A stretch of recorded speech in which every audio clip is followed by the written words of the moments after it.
करने से परमार्थ सिद्ध नहीं हो जाता है। क्रियैव कारणम सिद्धै।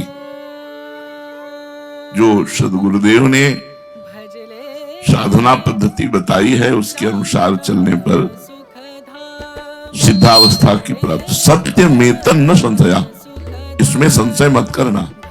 जो गुरुदेव ने साधन पद्धति बताई, बोले दिल से कह रहे हो या दिमाग से कह रहे हो? किसी से सही बात प्रमाणित करने के लिए कहा जाता हृदय से कह रहे हो, दिल से कह रहे हो? प्रायः लोग दिल बंद रखते हैं और दिमाग का प्रयोग करते हैं, लेकिन परमार्थ में दिमाग बंद कर दिया जाता है और दिल से काम लिया जाता है। बहुत महापुरुषों के वचन है। असल में ऊंचा साधक वही है जो सर्वथा सर्वतो भावेन अपने को प्रभु पर छोड़ दे और जैसे बने वैसे भजन कर रहा है, बस। कोई प्रश्न नहीं, कोई तर्क नहीं। भगवान ने जब गोपियों को चीरहरण लीला की तो एक शब्द कहा था, इतना करने पर भी तुम्हारे अंदर मेरे प्रति दोष दृष्टि नहीं आई, इसीलिए जाओ।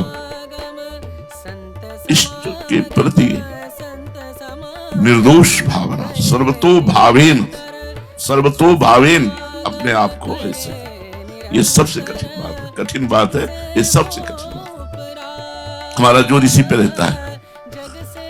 नित्य निरंतर नया उत्साह उसको प्राप्त होता है भजन करने का।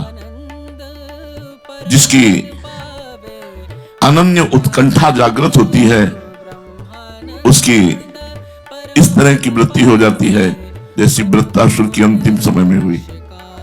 न नाक पृष्ठम न च पारमेष्ठ्यम न सार्वभौमम न रसाधिपत्यम न योग सिद्धि पुनर्भवम वा समंजसत्वा विरहै कांक्षे अजात पक्षा इव मा न पारमेष्ठ्यम।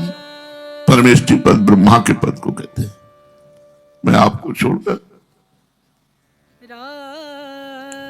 ब्रह्मा का पद भी नहीं चाहता। अंतिम समय वृत्तासुर कह रहे, न सार्वभौमम, न इस पृथ्वी लोक का राज्य चाहता हूं, न रसाधिपत्यम, न रसातल का राज्य चाहता हूं, न योग सिद्धि, न योग की कोई सिद्धि चाहता हूं, और न अपुनर्भवम वा, मैं जन्म मरण से भी मोक्ष नहीं चाहता।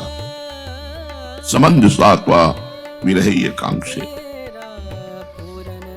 बस हर समय मैं आपके विरह में व्याकुल रहूं, आपके चिंतन में व्याकुल रहूं। समंजसात्वा विरहै कांक्षे।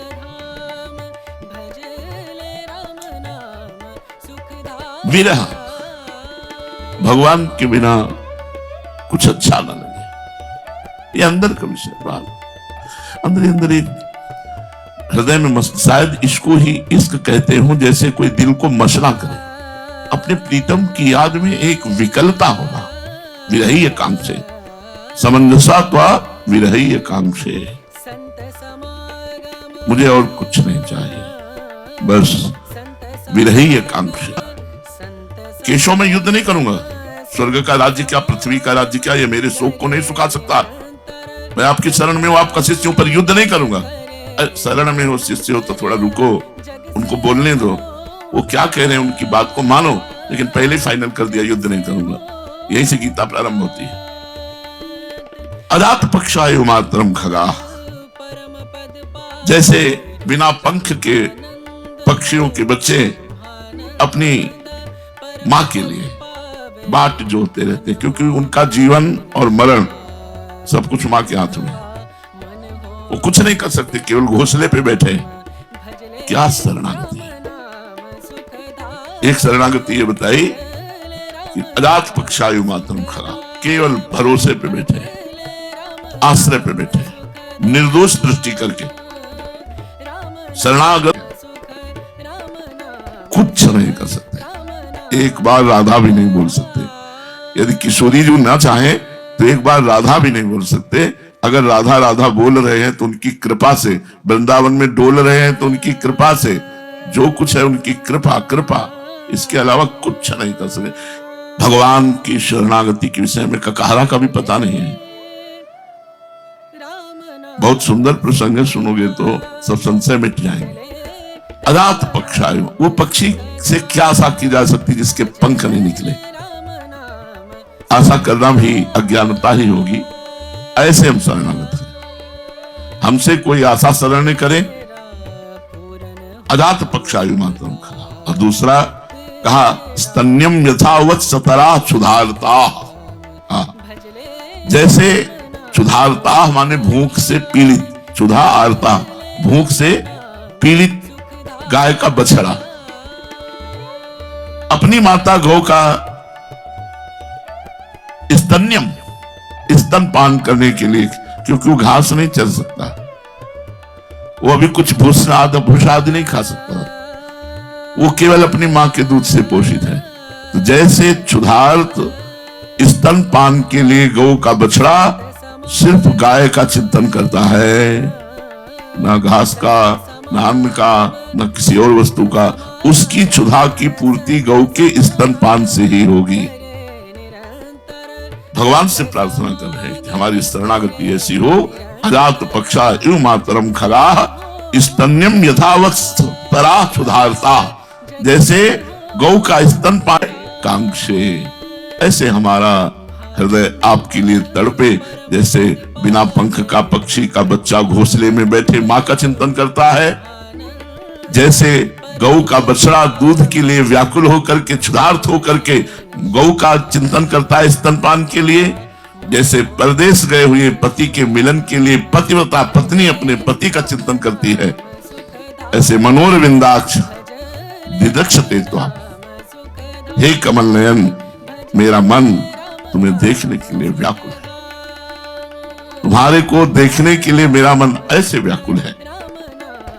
वास्तव में प्रभु के प्रति प्रगाढ़ प्रेम तभी उत्पन्न होता है जब हम समर्पित होते हैं। समर्पण में तीव्र उत्कंठा जागृत होती है, फिर धीरे धीरे एक भी क्षण प्रभु को भूलना असह्य हो जाता है। जैसे प्रसाद पा रहे हैं, नाम चल रहा है, अगर नाम छूटने लगा तो वही केवल रोक दिया। मैं भगवान की एक झांकी नहीं मिल सकती। बहुत ध्यान से सुनना। करोड़ों वर्षों की तपस्या के मूल्य पर सच्चिदानंद भगवान के श्री विग्रह की एक झांकी क्षण भर तक के लिए नहीं मिल सकती। कोई भी पुण्य, कोई भी जप, कोई भी तप, कोई भी दान, कोई भी यज्ञ, कोई भी सत्कर्म ऐसा नहीं जो भगवान को खरीद ले, जो भगवान को विवश कर दे। विवश तो कर देते हैं केवल शरणागति, शरणागति पर भगवान विवश हो जाते हैं।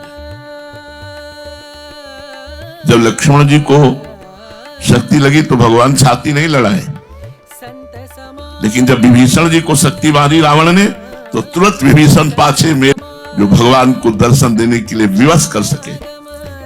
भगवान तो अपनेपन से, शरणागति से रीझ करके और दर्शन देते हैं। शरणागति पर रीझ के उनका दर्शन वही कर सकता है जिसको वो दर्शन कराना चाहे, जिसके सामने से वे अपनी योग माया का पर्दा हटाकर प्रकट हो जाएं। उनको कहीं से आना जाना नहीं पड़ता, वे तो सदा और सर्वत्र विराजमान हैं, किंतु योग माया समावृतः, योग माया का पर्दा डाले हुए वो हर समय हम सबको देख रहे हैं, हमारे पास हैं, अंदर बाहर सब जगह हैं, वो देख रहे हैं। जो भगवान का शरणागत होता है उस पर भगवान का बच्चा जैसा दुलार होता है। मेरा बच्चा, इस पर बहुत बड़ी बात है, इस पर हम बार बार ध्यान दिलाना चाहते हैं। शरणागति पुष्ट करो, यही सबसे बड़ी बात है। विभीषण जी निस्तार हो सकता है, अन्यथा नहीं। भगवान की उस पर विशेष कृपा होती है। भगवान ने अयोध्या में सुग्रीव जी की तरफ हाथ करके कहा, इनकी कृपा से लंकाधिपति अजय रावण पर विजय प्राप्त की। मतलब आश्चर्य की बात हो रही थी कि जो मारे मारे घूम रहे थे, रहने का ठिकाना भी नहीं था, अपने जीने की आशा छोड़ चुके थे, बाली के भय से उनको भगवान कह रहे हैं शरणागत होने के कारण कि इनके बल पर हमने अजय रावण पर विजय प्राप्त की। सभा में सम्मान दे रहे हैं अयोध्या में। प्रभु के दर्शन का सौभाग्य प्रभु की कृपा से होता है। जब प्रभु देखते हैं कि मेरे सिवा इसका कोई नहीं है, मेरे सिवा इसका कोई आश्रय नहीं, बस यही बात, न कोई व्यक्ति न कोई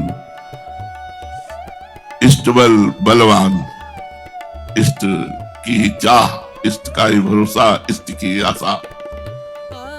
इष्ट एक दर्शन एक क्षण में भी हो सकता है और कोटि कोटि जन्मों में भी नहीं हो सकता। इसलिए आश्रय साधक का नहीं, प्रभु का। सर्वेषु साधन वरेषु चिरम निराशा। अपने को प्रभु की कृपा का आश्रय लेकर के जो गुरुजनों ने साधना दी है, योग की साधना करते रहो। तुम केवल साधन पर दृष्टि रखो। जो गुरुदेव ने साधना दी है उसमें निरंतर तीव्रतम इच्छा जागृत हो जाएगी प्रभु से मिलन की। बस जहां इच्छा जागृत हुई तहां वो आपको प्राप्त हो जाएंगे। और सही पूछो तो जब डट के भजन होता है तो ये भी इच्छा नहीं रहती यार, ये इच्छा ही नहीं रहती। भजन में इतना कुछ इच्छा नहीं रहती। किसी ने प्रश्न किया कि मेरे मन में आता है भगवान के दर्शन के लिए मंदिर में जाऊं, बस गिर पड़ूं उनके सामने और जब तक दर्शन न देंगे तब तक चाहे मर जाऊं उठूंगा ही नहीं। उत्तर, जब तक भगवान दर्शन न देंगे तब तक हम मंदिर में जाकर पड़े रहेंगे, नहीं उठेंगे। ये व्रत लेकर आज से पानी नहीं पीऊंगा, खाऊंगा नहीं।